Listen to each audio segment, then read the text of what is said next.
العالمین والصلاة والسلام علی سید المرسلین وعلی آلہ واصحابہ واہل بیتہ واولیاء امتہ اجمعین۔ قال اللہ تبارک و تعالی فی القرآن المجید والفرقان الحمید لعبادہ فاطر السماوات والارض انت ولیئی فی الدنیا والآخرہ توفنی مسلما والحقنی بالصالحین۔ آمین یا رب العالمین۔ آمنت باللہ ورسولہ وصدق اللہ مولانا العظیم۔ بزرگوں، دوستوں اور عزیزوں، ہم اور آپ جمعے کے دن اللہ کے گھر میں حاضر ہونے کی سعادت حاصل کر رہے ہیں۔ بڑی سعادت، بڑی کرم فرمائی، بڑی مہربانی۔ ایک تو یہ کہ دعوت دی گئی کہ آؤ، اس پر مزید یہ کہ اپنی پسند کی جگہ چنا اور اپنی طبیعت سے، اپنی دل کی خواہش کے مطابق جگہ اللہ تعالیٰ نے ہم کو عطا فرمائی۔ جہاں بیٹھنا چاہو بیٹھ جاؤ۔ بھلا یہ بھی کسی گھر میں ہوتا؟ ہر گھر میں تو یہ ہے کہ اگر آپ داخل ہو بھی گئے تو گھر والے کی مرضی سے آپ بیٹھیں گے۔ جہاں چاہے گا گھر والا وہیں آپ کو بیٹھائے گا، اور اگر آپ کسی غلط جگہ بیٹھ گئے تو اٹھا دے گا، کہے گا یہاں بیٹھیے، وہاں کیوں بیٹھ گئے آپ؟ یہاں کا عالم یہ ہے کہ اس گھر میں آپ داخل ہوئے تو ہر جگہ پر آپ کا حق ہے۔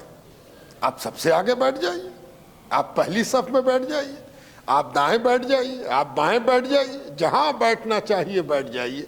یہ آپ کو اس گھر میں اجازت ہے، اور آپ اس گھر میں آ کر بیٹھنے کے مجاز ہیں۔ یہ اللہ تعالیٰ کی کتنی بڑی مہربانی ہے۔ اور اس پر مزید یہ کہ باہر میں ایک رجسٹر لے کے رکھ دیا گیا جس میں آپ کو دستخط نہیں کرنا ہے۔ بعض دفعہ اگر آدمی کہیں جاتا ہے تو پہلا بوجھ یہ ہوتا ہے کہ دستخط کرنا ہے۔ اب ہم پوچھ رہے ہیں کہاں پر دستخط کریں، یہ والے خانے میں کیا لکھیں، اور وہ کہہ رہا کہ اس میں یہ لکھیے، اس میں یہ لکھیے، اس میں یہ لکھیے۔ بوجھ بن گیا، پریشانی ہو گئی کہ دستخط کرنی ہے، اور دستخط کر کے پتہ لکھنا ہے، پتہ کر کے موبائل لکھنا ہے۔ یہاں یہ سب جھنجھٹ نہیں ہے۔ آپ وہ وی آئی پی ہیں کہ آپ کو کچھ نہیں کرنا ہے، اور فرشتے بیٹھائے گئے ہیں کہ آپ کا نام لکھتے جائیں، آپ کا ثواب بھی لکھتے جائیں، آپ کا اجر بھی لکھتے جائیں، آپ کا بدلہ بھی لکھتے جائیں۔ بھلا ایسی حاضری کہاں نصیب ہوگی؟ کتنا بڑا بدنصیب ہے جو ایسی جگہ کی حاضری کے بارے میں غافل ہو، یا دیر کر دے، یا اہمیت نہ دے، یا جان بوجھ کے اس پر اپنی وحشت اور لاپرواہی کا حوالہ دے۔ بڑی بدنصیبی کی بات ہے، یہ کم بختی ہے۔ اللہ اس کم بختی اور بدنصیبی سے ہمیشہ ہم سب کو محفوظ رکھے۔ تو خوش نصیبی میں آپ داخل ہو گئے، آ کر بیٹھ گئے، اور آئے کس لیے ہیں؟ نماز پڑھنے آئے ہیں، اور نماز کے ساتھ ساتھ اللہ کے دین کو، اپنے دین کو، اپنی آخرت کو، اپنی عاقبت کو سمجھنے آئے ہیں۔ تھوڑا سا سمجھداری کا معاملہ ہوتا ہے، پھر اس سمجھداری پر عمل کا معاملہ ہوتا ہے۔ کتنی خوبصورت بات ہے کہ پہلے کاؤنسلنگ ہے، اس کے بعد سروس ہے، اور سروس کا اجر پہلے لکھا جا چکا ہے۔ اللہ اکبر، ہے نا؟ عالم یہ ہے کہ جب تک 30 تاریخ مہینے کی نہ ہو جائے تنخواہ ملتی نہیں۔ 30 تاریخ ہو گئی تب آپ کی ایبسنٹی جائے گی، کب غائب رہے، کب کتنے دن آئے، کتنے دن چھٹی پر رہے، تب تنخواہ کنکلوڈ ہوگی، تب بل جائے گا، بل پاس ہوگا، تب تنخواہ آئے گی۔ یہاں عالم یہ ہے کہ آپ کی آمد ہوئی نہیں کہ آپ کی تنخواہ باہر لکھا گئی۔ اللہ اکبر۔ تو اس قدر مرحمت، مہربانی، کرم، دیا، کرپا، کرونا، اس کے ساتھ اللہ تبارک و تعالیٰ نے ہم لوگوں کو یہاں لایا ہے۔ ہم اور آپ ہر جمعے کو، جمعے کی نماز کے ساتھ ساتھ سمجھداری کے حوالے سے نماز کو سمجھ رہے ہیں کہ نماز کیا ہے۔ وہ سب سے بڑی عبادت، وہ سب سے واضح عبادت، وہ ایسی عبادت جو پوری دنیا میں ہم کو ممتاز بناتی ہے، اور اس کی خوبیوں کو ہم آپ سمجھتے بھی ہیں۔ نماز کی 2 طرح کی خوبیاں، ظاہری اور باطنی، جو نظر آتی ہے، جو سمجھ میں آتی ہے۔ جو پہلی نظر میں پرتھم درشٹیا سمجھ میں آ جاتی ہے، اس پر اگر آپ ایمانداری کے ساتھ غور کریں گے اور آپ کو چسکا بھی لگ گیا ہوگا تو آپ سے زیادہ نماز کا فائدہ کون بتائے گا؟ آپ خود بتائیں گے کہ یہ 5 منٹ کی نماز، یہ 7 منٹ کی نماز دن بھر کی تھکان میں آپ کو کیسا ریلیکسیشن، اطمینان، آرام، عافیت، پھر سے زندہ کر دینا، پھر سے طاقت بخش دینا، پھر سے آپ کو ری ویٹلائز کر دینا، یہ نماز کا کام ہے۔ یہ ایک فائدہ ہے اور اتنے فائدے ہیں اس میں، اس پر گفتگو ہم لوگ ابھی کریں گے اور آگے بڑھیں گے۔ ابھی مہینے کے حوالے سے اور موقع محل کے حوالے سے چند باتیں اس جمعے میں حاضر ہیں، وہ یہ کہ یہ رجب کا مہینہ جب بھی آتا ہے تو اس بر صغیر میں افغانستان سے لے کر شری لنکا تک ایک ذات، ایک شخصیت، ایک ویکتتو یاد آ جاتا ہے، اور وہ ہے خواجہ خواجگان سیدنا معین الدین حسن سجزی چشتی اجمیری رحمت اللہ علیہ۔ ایک ایسی ذات جس کی کشش سے یہ بر صغیر ایک الگ شناخت، ایک الگ پہچان اور ایک الگ خوبی کا حامل بنا، اس غریب نواز کی تاریخ ہے یہ۔ اسی مہینے کی 6 تاریخ کو حضور غریب نواز اس دنیا سے رخصت ہوئے تھے، اور ساری دنیا تو آمد کا جشن مناتی ہے، مسلمان آمد کے ساتھ ساتھ اس دنیا سے جانے کا بھی خیال کرتے ہیں کہ جو یہاں سے کامیاب گیا اس کے کامیاب جانے کو بھی ہم یاد کرتے ہیں، اور اس کے پیچھے بڑے راز ہیں، بڑی دینی مصلحتیں ہیں، مذہبی حکمتیں ہیں کہ جب کوئی اس دنیا سے کامیاب گیا، اگر یہ بات صحیح ہے تو وہ کامیاب گیا، اس کو اجر ملے گا، اس پر انعام ہوگا، اس پر بارش ہوگی، ہم کیوں مناتے ہیں؟ اور جب اس حوالے سے آپ غور کریں گے تب محسوس ہوگا کہ اس امت میں کامیاب لوگوں سے پوری امت کا رشتہ اللہ رب العزت نے ہموار کیا ہے۔ ہر آدمی کامیاب نہیں ہو سکتا، ہر آدمی بامراد نہیں ہو سکتا، چلیے اور صاف کر دیں، ہر آدمی ولی نہیں ہو سکتا، ہر آدمی سچا نہیں ہو سکتا، ہر آدمی ابرار کے رتبے تک نہیں پہنچ سکتا، ہر آدمی صدیقین کے مقام تک نہیں پہنچ سکتا، ہر شخص چاہے کہ ہم صالحین میں شمار ہو جائیں، یہ نہیں ہو سکتا۔ یہ بات صاف ہے، سچی ہے، پکی ہے۔ آپ غور کریں گے تو آپ کو محسوس ہوگا کہ یہ بات تو درست ہے۔ بالکل اسی طرح جیسے کوئی بڑے عہدے تک ہر آدمی نہیں پہنچ سکتا، لاکھوں ہزاروں میں سے کوئی ایک پہنچے گا، تو پھر ہمیں اس سے کیا لینا دینا ہے؟ اگر ضرورت پڑی تو بڑے آدمی سے ہم ملاقات کریں گے، اللہ نہ کرے کہ ضرورت پڑے کسی بڑے آدمی سے ہم مل کے کیا کریں گے؟ اس کی رعونت، اس کی فرعونیت، اس کا ایگو، اس کا اہنکار دیکھ کے ہم کیا کریں گے؟ اور طبیعت مقدر ہوگی، پتہ نہیں میرے منہ سے کچھ نکل جائے یا اس کے منہ سے کچھ نکل جائے، پتہ نہیں کوئی گستاخی ہو جائے۔ اچھا ہے بھائی کنارے رہو، ہے نا بھائی، بڑا ہے تو بڑا رہا کرے، اس کی بڑائی اپنی جگہ، ہمیں کیا دے دے گا؟ ہم تو اپنا کماتے ہیں، ہم اپنا کھاتے ہیں، اللہ نے ہم کو جو ہم کو دیا ہے 10 20 50 100 1000 وہ ہم کماتے ہیں اور ہم کھاتے ہیں، کوئی بڑا ہے تو رہا کرے، ہمیں کیا دے دے گا؟ یہ دنیا ہے۔ لیکن جیسے ہی آپ دین میں داخل ہوتے ہیں تو آپ کو ایک فکر ہوتی ہے کہ ہم سے جو غلطی قصور ہو گیا، ہم معمولی آدمی ہیں، ہمیں معلوم ہے کہ ہم نے کتنا قصور کیا ہے، ہمیں معلوم ہے کہ ہم سے گناہ ہوا ہے، ہمیں معلوم ہے کہ ہم سے بھول چوک ہوئی ہے، اور پکڑنے والا تو ایک دن پکڑے گا، ایک دن گرفت ہوگی، اس پر میرا ایمان ہے۔ وَبِالْآخِرَةِ هُمْ يُوقِنُونَ، آخرت تو طے ہے، آخرت کے مطلب حساب تو طے ہے، حساب دینا ہوگا کہ تم نے کتنی نماز پڑھی، کتنی چھوڑی، کتنا حلال کھایا، کتنا حرام کھایا، کہاں تم سے قصور ہوا، کہاں تم سے جانے انجانے خطا ہوئی، کہاں تم پھسلے، کہاں تم گرے، کہاں تم منہ کے بل گرے، کہاں تم نے جان بوجھ کے شیطنت کی، یہ سب آپ کو معلوم ہے۔ آپ بھولتے رہتے ہیں۔ اللہ تعالیٰ نے ایک مہربانی کر دی ہے کہ آدمی بہت سی چیز بھول کے سمجھتا ہے کہ ختم ہو گئی، لیکن وہ ختم نہیں ہوتی، اس کی پرسش ہوگی، اس کی پکڑ ہوگی. بالکل اسی طرح جیسے آپ ماں باپ کی حیثیت سے بال بچے کو برابر سمجھاتے رہتے ہیں، ٹھنڈے کا دن ہے ایسے مت مارے پھرو، گرم کپڑا پہنو، ہاں آگے کا بٹن تو تم نے لگایا ہی نہیں، ارے موزہ پہن لو، ارے گردن میں ذرا گلو بند بھی لگا لو. اور لڑکا آپ کی بات نہیں سنتا تو آپ کہتے ہیں جھیلو گے تم ہی نا، ہم جھیلیں گے. ٹھنڈا لگ جائے گا تو سوئی کس کو پڑے گی؟ ٹھنڈا لگ جائے گا تو بخار میں کون کانپے گا؟ کس کو تکلیف ہوگی؟ یہ آپ سمجھاتے رہتے ہیں، بتاتے رہتے ہیں، اور ایک دن نہ ماننے والا پھنس جاتا ہے اور آپ دیکھتے ہیں کہ وہ بیمار پڑ گیا، سخت تکلیف میں ہے. دین بھی ہمیں بتاتا ہے کہ جو غلطی تم سے ہو رہی ہے، قصور تم سے ہو رہا ہے، ایمان کا تقاضا دو ہے. ایک ایمان کا تقاضا یہ ہے کہ ہم اس سے بچیں، ہم اس سے بچنے کی کوشش کریں، بچنے کی کوشش کریں، یہ ایمان کا تقاضا ہے.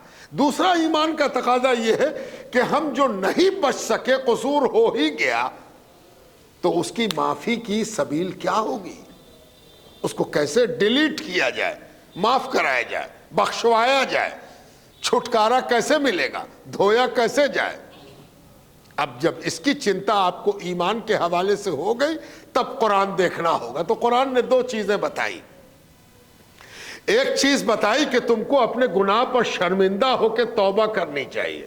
اللہ تعالیٰ شرمندگی، خجالت، اللہ کے آگے شرمندہ ہونا، لجت ہونا، لجا محسوس کرنا، اس کے آگے جو سب کچھ جانتا ہے.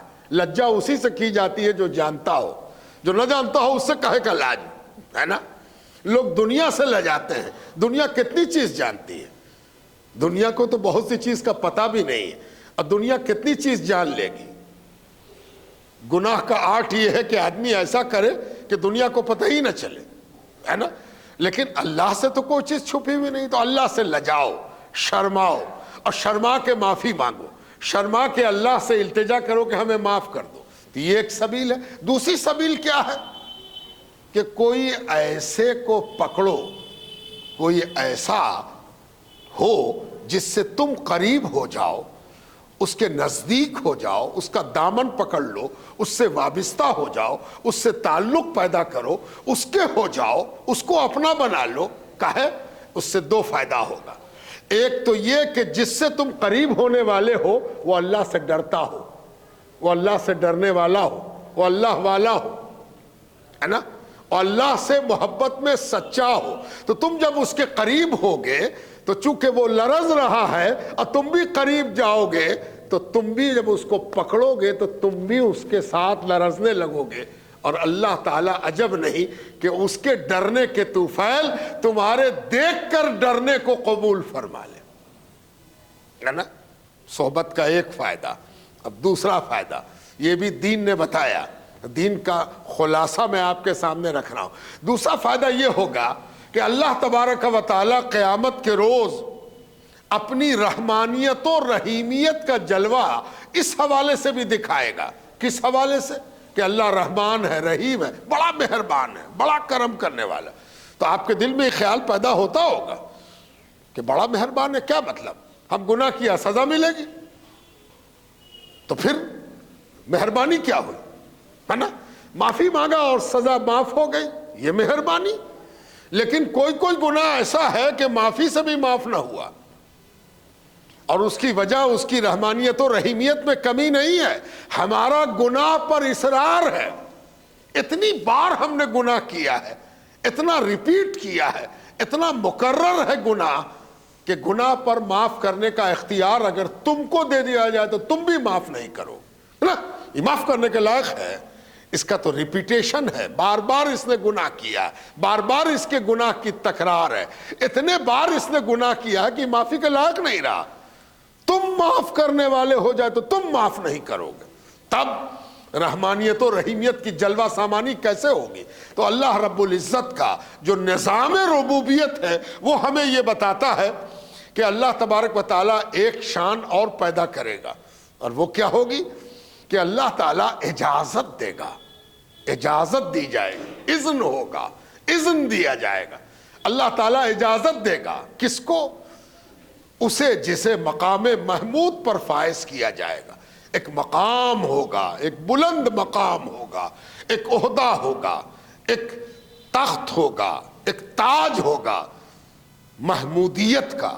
محمودیت کے مقام پر اس روز اللہ تعالیٰ ایک ذات کو جلوہ فرمائے گا، اور ان سے کہا جائے گا کہ آپ کیا مانگنا چاہتے ہیں مانگیے، جو مانگیے گا سو دیا جائے گا۔ اور وہ مقام شفاعت کا ہوگا، وہ شفیع المذنبین ہوں گے، وہ حضور پاک علیہ الصلاۃ والتسلیم ہوں گے، اور حضور صلی اللہ علیہ وسلم جس کی طرف اشارہ کریں گے اللہ پاک اے بخشنے والے، اے مہربان، پتہ نہیں اس روز حضور کے الفاظ کیا ہوں گے، ہم لوگ اس کے بارے میں اندازہ ہی کر سکتے ہیں۔ حدیث میں روایت آتی ہے کہ حضور پاک علیہ السلام اس روز صرف ان کو اجازت ہوگی کہ آپ بولیے، بولنے کی بھی اجازت کسی کو نہیں ہے، کسی کو مانگنے کی اجازت نہیں ہے۔ آج صرف آپ مانگ سکتے ہیں، آپ مانگیے، جو آپ مانگیے گا، جو آپ طلب کیجئے گا، جو آپ سوال کیجئے گا، اللہ تعالیٰ اس کو عطا فرمائے گا۔ کیا وہ دن ہوگا، کیا وہ بات ہوگی جہاں ایک طرف آدمی لرز رہا ہوگا، دوسری طرف آدمی حضور پاک علیہ السلام سے امیدوار ہوگا کہ آج حضور میری طرف توجہ کر دیں تاکہ ان کی نگاہ کرم کے صدقے میں ان کے رب کی نگاہ ہو جائے، اللہ سبحانہ تعالیٰ کی توجہ ہو جائے۔ یہ تو بات سمجھ میں آ گئی، لیکن اس میں ایک دلچسپ موڑ اور ہے، اور وہ موڑ یہ ہے کہ جب حضور پاک علیہ السلام پر مہربانی ہوگی تو آپ کو تو معلوم ہے کہ کہیں بارش ہو تو پرنالہ گرتا ہے نا۔ پرانے زمانے میں ایک گھر ہوتا تھا جس میں چھپر ہوتی تھی، تو چھپر میں آگے وہ اولتی لگی ہوتی تھی، پورے چھت پر ایک طرح کا کھپڑا ہوتا تھا، اور آگے منہ پر اس کے ایک کھپڑا لگایا جاتا تھا جس کا منہ گول ہوتا تھا۔ اب جو بارش ہوئی تو پانی بہہ بہہ کے اس گول والے اولتی کے کھپڑے سے پانی نیچے گر رہا، اب کئی نل ایک ساتھ گرنے لگا۔ چھپر کو تصور کیجئے، آپ میں سے بہت نے دیکھا ہوگا، شاید ابھی کہیں ایک آدھ دو جگہ مل بھی جائے، تو بارش جب ہوتی ہے تو اولتی سے پانی گرنے لگتا ہے لگاتار، یہاں سے وہاں تک کئی ٹوٹی کھل گئی، اس سے گر رہا ہے نا۔ جب دنیا میں بارش کا یہ عالم ہے تو جب حضور پر مہربانی کی بارش ہوگی، حضور پر جب اللہ رب العزت کی رحمت کا بادل برسے گا، ہمارے سرور کائنات پر جب رحمت عالم پر رحمت دو عالم کی بارش ہوگی تو جانتے ہو کیا ہوگا؟ حضور پاک علیہ السلام کے جتنے امت کے ولی ہیں، امت کے اولیاء ہیں، امت کے صدیق ہیں، امت کے شہداء ہیں، امت کے صالحین ہیں، ان کو بھی حضور کے صدقے میں اجازت دی جائے گی کہ تم بھی شفاعت کراؤ، تم بھی سفارش کرو، بولو، تم بھی بولو، تم بھی بولو۔ یعنی حضور کا رتبہ اتنا بلند ہے کہ حضور کے صدقے میں بہتوں کے رتبے بلند ہو گئے، ہے نا۔ تو اس دن اولیاء بھی حضور پاک علیہ السلام کے صدقے میں شفاعت کرائیں گے، اور اسی لیے اللہ تبارک و تعالی قرآن میں متعدد مقام پر اولیاء سے وابستہ ہونے کا حکم دیتا ہے، دعا کرنے کا حکم دیتا ہے، تڑپنے کا حکم دیتا ہے، مانگنے کا حکم دیتا ہے نا۔ مثال کے طور پر اللہ تعالیٰ فرماتا ہے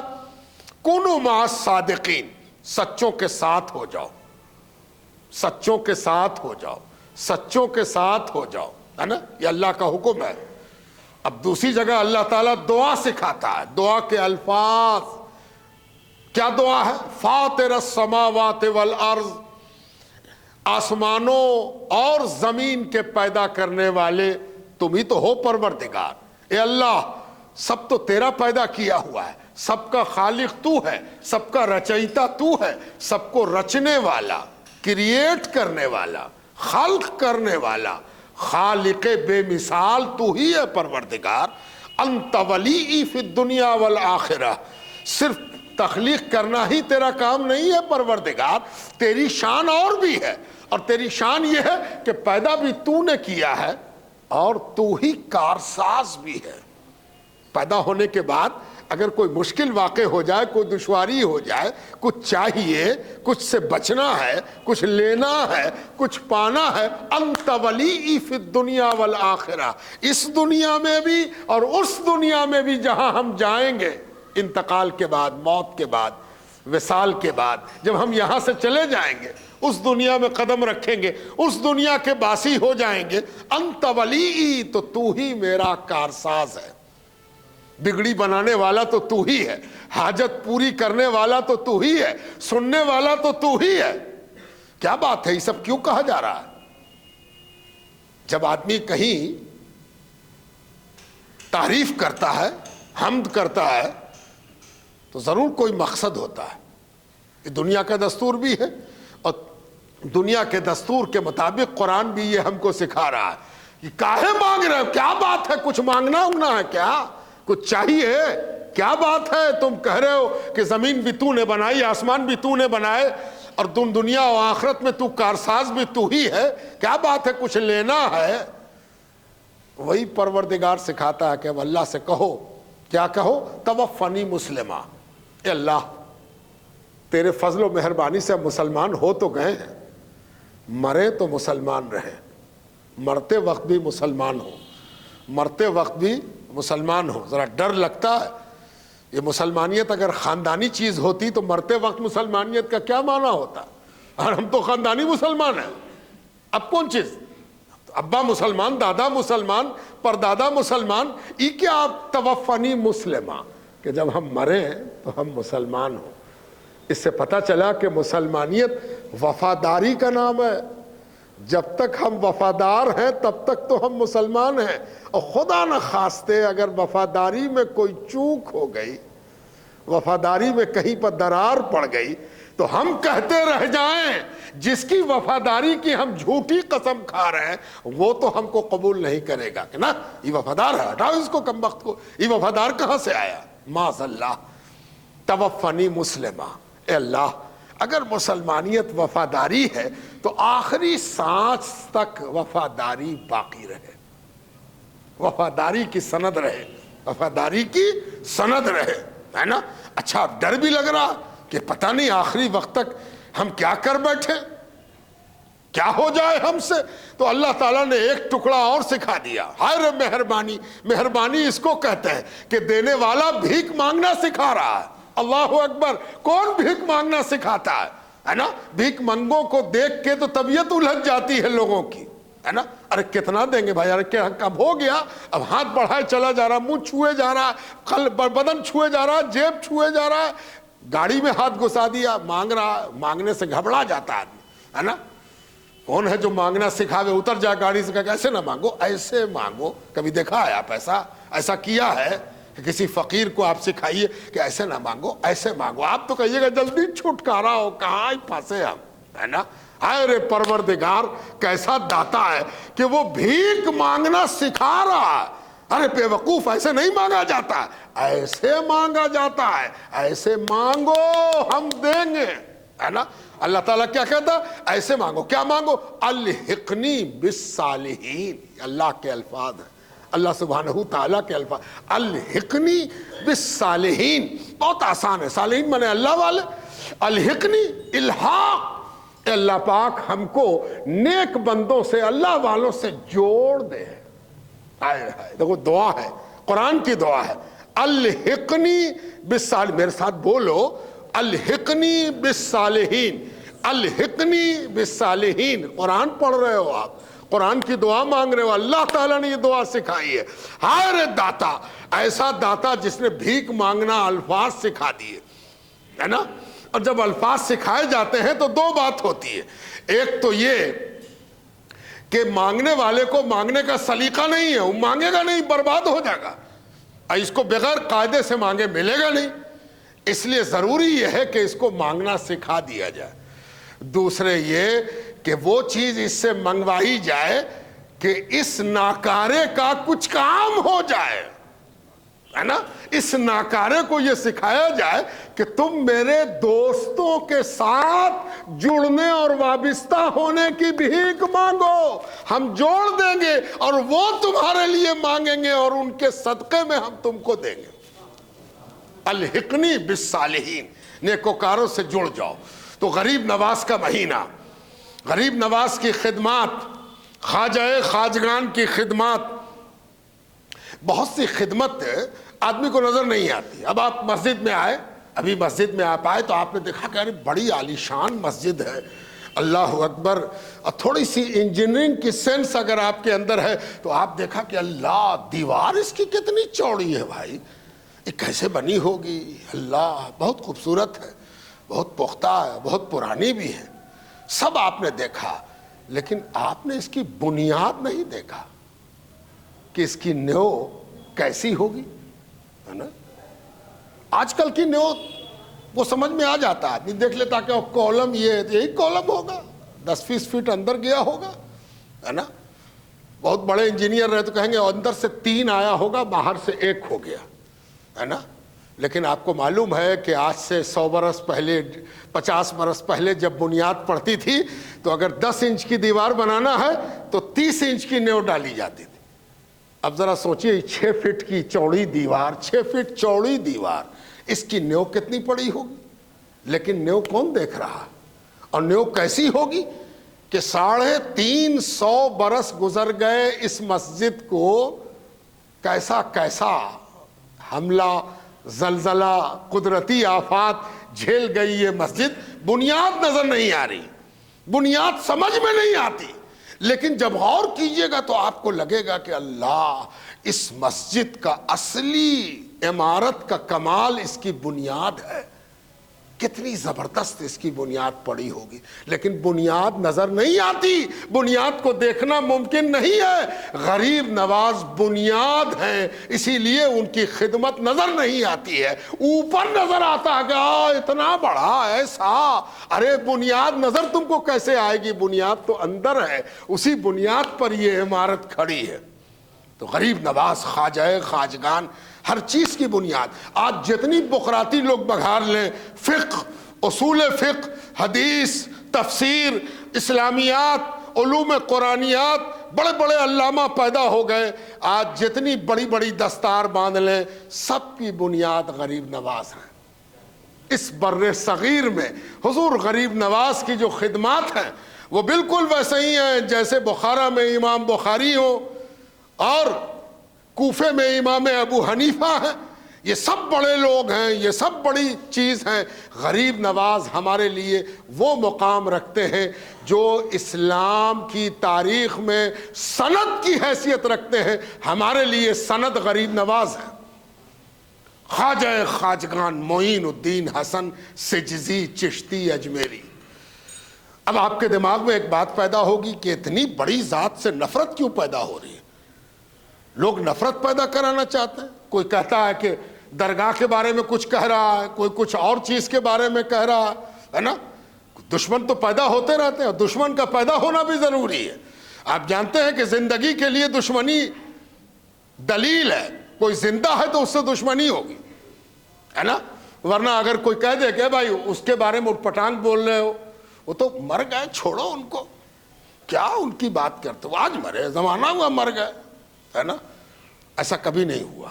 لوگ ان کو دشمنی پر آمادہ ہیں. تو دشمنی دیکھ کے پتہ چلتا ہے کہ سچ کہا گیا ہے کہ اولیاء مرتے نہیں ہیں, اولیاء حیات ہیں.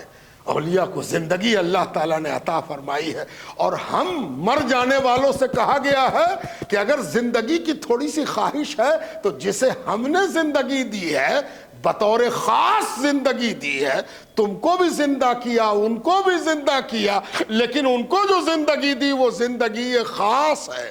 تو ایسے زندہ سے تم وابستہ ہو نہ جاؤ مرنے والوں, تاکہ کبھی اگر زندگی کی تمنا ہو تو زندگی کی بھیک انہی کے در سے تم کو مل سکے. وہ ہے غریب نواز. تو غریب نواز سے دشمنی کیوں کی جاتی ہے؟ ہم ایک قول سنائیں گے غریب نواز کا. غریب نواز سے کسی نے پوچھا, یہ سمجھ کے پوچھا کہ آپ تو اللہ کے ولی ہیں, تو ولی بنتا کیسے آدمی؟ ولی بننے کی اجزائے ترکیبی کیا، وہ انگریڈینٹ کیا ہے جو ولی بنا دے؟ ولی بننے کے لیے کیا کرنا ہوگا؟ تو غریب نواز نے ایک جملے میں جو بات کہی، یہ بھی یاد رہے کہ یہ وہ جملہ ہے غریب نواز کا جو اوتھینٹک ہے، ثقہ ہے، معتبر ہے، مستند ہے۔ بہت سا واقعہ آپ سنیے گا، ان واقعات کو آج کل میں یہ بھی کہنا چاہتا ہوں کہ بڑی شخصیتوں سے متعلق جو واقعات بیان کیے جاتے ہیں، بیان کرنے والے کو سوچ سمجھ کے بیان کرنا چاہیے۔ اٹھ پٹانگ باتیں بیان کر دینے سے فضا خراب ہوتی ہے۔ جھوٹ بولنے کی ضرورت نہیں ہے، سچ موجود ہے، سچ بولو، سچائی بیان کرو۔ غریب نواز نے جو کچھ کہا وہ سنیے اور دشمنی کا کارن جانیے۔ غریب نواز نے کہا 3 صفت ہونی چاہیے تو ولی بننے کا راستہ کھلے گا۔ کہا کون کون صفت؟ کہا پہلی صفت ندی، دریا جیسی سخاوت ہونی چاہیے۔ دریا جو بہ رہی ہے، پانی کی دریا بہ رہی ہے، سخاوت ہے، سخی ہے دریا۔ کیوں سخاوت؟ سخاوت کس کو کہتے ہیں؟ سخاوت کے مطلب ہوتے ہیں کہ ایسا داتا، ایسا دینے والا، ایسا دے کہ نام نہ پوچھے، پتہ نہ پوچھے، شکل نہ دیکھے، دھرم نہ پوچھے، مسلک نہ پوچھے، آدھار کارڈ نہ دیکھے، پاسپورٹ نہ دیکھے، اس کا کام ہے دینا، دیے جائے، لو لیے جاؤ، آؤ لو نہاؤ گے نہا لو، منہ دھو گے دھو لو، پیو گے پی لو، جانور کو نہلاؤ گے نہلا لو، پانی لو گے لے جاؤ، بھر کے لو گے بھر کے لے جاؤ، آدھا لو گے آدھا لے جاؤ، انگلی ڈباؤ گے ڈبا لو، بدن ڈباؤ گے بدن ڈبا لو، بہ جاؤ گے بہ جاؤ، نکل جاؤ گے نکل جاؤ۔ دریا میں یہ سخاوت ہے۔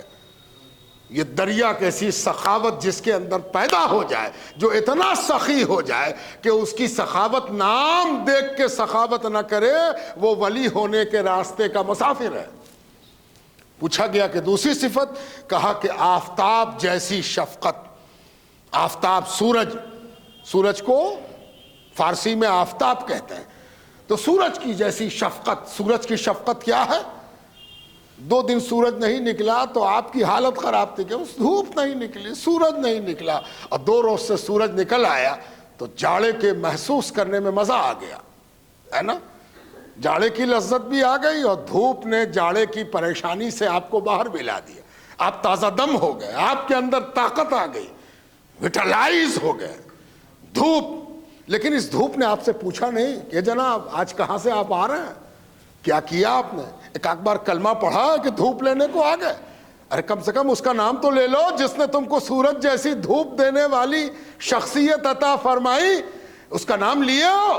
نہ، نام تو نہ لیا، چل ہٹو، دھوپ میں کہاں رہو گے، ہٹو ادھر سے، تم کو دھوپ نہیں ملے گی۔ ایسا کبھی نہیں ہوا۔ سورج نکلتا ہے، اس کا کام ہے روشنی دینا، اس کا کام ہے دھوپ دینا۔ جب ایسی شفقت پیدا ہو جائے تب سمجھو کہ ولی بننے کی دوسری منزل، دوسرا پڑاؤ اس نے پار کر لیا۔ اب تیسری صفت بتائی کہ زمین، دھرتی جس پر تم چل رہے ہو، بیٹھ رہے ہو، کھا رہے ہو، پی رہے ہو، بس رہے ہو، اس دھرتی جیسی اگر تمہارے اندر بھی صلاحیت پیدا ہو جائے کہ یہ سب کو، کالے گورے، لمبے ناٹے موٹے، ماننے والے انکاری، گنہگار، پاک باز، سب کو اپنے کلیجے پر لے کے چل رہی ہے، جس کے اندر زمین جیسی صفت پیدا ہو جائے، وہ ولی بننے کی طرف بڑھ رہا ہے۔ غریب نواز سے دشمنی اسی لیے ہو گئی کہ یہ تو سب کی بھلائی چاہتے ہیں، یہ تو سب کا بھلا کرنا چاہتے ہیں۔ تو غصور آدمی جس کو بدلہ لینا ہے، جس کو گردن کاٹنی ہے، جس کو رسوا کرنا ہے، جس کو کمیونلزم پھیلانا ہے، جو سامپردائکتا پھیلا رہا ہے، چاہے مسلکی فساد پھیلاتا ہو چاہے مذہبی فساد پھیلاتا ہو، مسلک کرتا ہو یا دھرم کرتا ہو، دونوں کو غریب نواز سے الرجی ہے۔ مسلک والا تو چاہتا تھا کہ صرف میرے مسلک کا فائدہ ہو، اور دوسرے مسلک کے گردن میں ہاتھ دو اور باہر نکال دو۔ یہ مسلک والے ہیں، ان کو غریب نواز سے بڑی الرجی ہے، اس لیے کہ غریب نواز تو کہہ رہے ہیں کہ زمین، ندی اور آفتاب جیسی صفت پیدا ہونی چاہیے۔ مسلکیوں کا یہاں گزارا نہیں ہے، مسلکی پریشان ہے۔ اسی طرح وہ لوگ جو دھارمک سہیشنتا کو نہیں جانتے اور کمیونلزم پھیلاتے ہیں، سامپردائکتا پھیلاتے ہیں، ویمنس پھیلاتے ہیں، ہندو مسلمان کرتے ہیں. ان کو بڑی پریشانی ہے اس غریب نواز سے کہ ارے باپ یہ تو غریب نواز ہے اور یہ کہتا ہے کہ دریا جیسی، سورج جیسی اور زمین جیسی وشیشتا ہونی چاہیے. اس نے تو دھرم کا ڈیفینیشن ایسا دے دیا کہ ہماری سامپردائکتا کا گلا گھونٹ دیا. اس لیے سامپردائک بھی ان کے خلاف اور مسلکی بدماش بھی ان کے خلاف. یہ دونوں قسم کے بدماش غریب نواز سے گھبرائے ہوئے اسی لیے ہیں کہ غریب نواز سب کا بھلا کرتے ہیں. اللہ تعالی ہم سب کو غریب نواز سے قریب کرے. اب آخری بات کہ یہ مہینہ بہار اور بنگال میں، اس پورے ہندوستان کا یہ علاقہ جو شمال مشرقی علاقہ ہے، یعنی اتر پورب کا جو بھارت ہے، اس میں ایک ذات اور ایسی ہو گئی جس نے اپنی توجہ، لوگوں کی توجہ اپنی طرف کرائی. وہ ہے مخدوم منیم پاک باز، جن کی جگہ پر آپ بیٹھے ہیں، جن کی درگاہ کے قریب آپ بیٹھے ہیں، جن کی خانقاہ کے قریب بیٹھے ہیں. آپ کا وصال بھی آج سے 261 سال پہلے، یعنی حضرت کے اس دنیا سے پردہ فرمائے کتنا دن ہو گیا؟ 261 برس. 261 سال پہلے حضرت کا وصال ہوا تھا. 11 رجب کو ہوا تھا. 11 کا دن گزار کے جب 12 کی رات آ گئی تو 12 کی رات میں حضرت کا وصال ہوا. تو 261واں عرس ہے حضرت کا. کب؟ اتوار اور سوموار کو، یعنی 11 اور 12 رجب، اتوار اور سوموار جو پرسوں آئے گا، اتوار اور سوموار، یہ دونوں دن حضرت کے عرس کی تقریبات یہاں چلیں گی. دونوں دن یہاں عرس کا معاملہ چلتا رہے گا. کیا کیا ہوگا؟ تقریر ہوگی، سیمینار ہوگا، قل ہوگا، فاتحہ ہوگا، دعا ہوگی، مجلس سماع ہوگی. ایسا کلام پڑھا جائے گا جس کلام میں اپنے گناہوں پر شرمندگی کی طرف دعوت ہوگی. سننے والا اگر غور سے سنے گا اشعار کو تو اشعار دو قسم کے ہیں. ایک شعر وہ ہے جس میں یہ کہنے والا کہہ رہا کہ ہم تو بڑے بدکار ہیں، ہم تو گنہگار ہیں. سنا بھی دیتے ہیں آپ کو کہ قوال پڑھے گا، سب سخین میں چندر موری میلی، دیکھے ہنسے نر ناری. یعنی شاعر یہ کہہ رہا ہے کہ ہم تو سب سے گنہگار ہیں، میرے اوپر تو بہت سا چھیٹا ہے، بہت سا داغ ہے گناہوں کا. اگر سچ مچ کسی کو نظر آ جائے تو سب میری کھلی اڑائیں گے، سب ہم پر ہنسیں گے. اے پروردگار، جب سب کی نگاہ سے تم نے چھپا دیا ہے، سب کو نہیں معلوم کہ ہم کتنے بڑے گنہگار ہیں، اب کے بہار چندر موری رنگ دو. تو بہار کے دن آ رہے ہیں. اے پروردگار ذرا مہربانی کر دو کہ تم ہی نے میرے کو صاف ستھرا پیدا کیا تھا، پھر ایک بار صاف ستھرا کر دو تاکہ ہم یہ شعر سن کے اگر کسی کی آنکھ نم ہو گئی تو عرس کی حاضری پوری ہو گئی. عرس میں آتا آدمی اسی لیے. دوسرا شعر کیا ہوتا کہ دوسرے شعر میں آدمی اولیاء اللہ سے اپنے تعلق، اپنی قربت اور اپنے رشتے کو مضبوط بناتا ہے اور اولیاء سے رشتے پر ناز کرتا ہے، اولیاء سے رشتے پر ناز کرتا ہے. حضور پاک علیہ السلام سے کسی نے کہا تھا کہ اے اللہ کے رسول قیامت کب آئے گی؟ حضور نے پوچھا کہ کچھ تیاری کی ہے؟ کہا کہ تیاری اگر آپ پوچھتے ہیں تو بس ایک تیاری ہے کہ ہم آپ سے محبت کرتے ہیں، آپ کو چاہتے ہیں یا رسول اللہ، آپ کو دل میں رکھتے ہیں اور آپ کی وجہ سے آپ کے اللہ سے محبت کرتے ہیں، ہے نا، آپ سے محبت کرتے ہیں.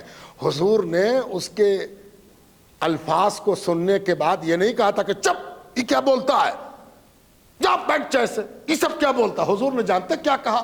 حضور نے کہا تب مت گھبراؤ کہ قیامت کب آئے گی. قیامت میں تو آدمی اسی کے ساتھ ہوگا جس سے محبت کرتا ہوگا.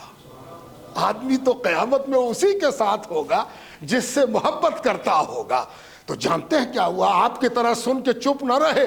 جن کو یہ کہا گیا تھا وہ اٹھ کے رقص کرنے لگے، وجد حال کرنے لگے، کیفیت آ گئی ان کو. اب تو زندگی مکمل ہو گئی، زندگی پوری ہو گئی. اب تو وعدہ کر دیا حضور نے، ہم محبت کرتے ہیں اور قیامت میں محبت کے نتیجے میں حضور کے ساتھ ہوں گے. تو یہ جو مجلس سماع ہوتی ہے اس میں بھی ایسے اشعار آتے ہیں جس میں محبت کرنے والا اٹھ کے کھڑا ہو جاتا ہے، ہائے ہائے ہائے ہم کو اللہ کے فضل سے محبت ہو گئی ہے اور یہ محبت یقیناً کامیاب ہوگی.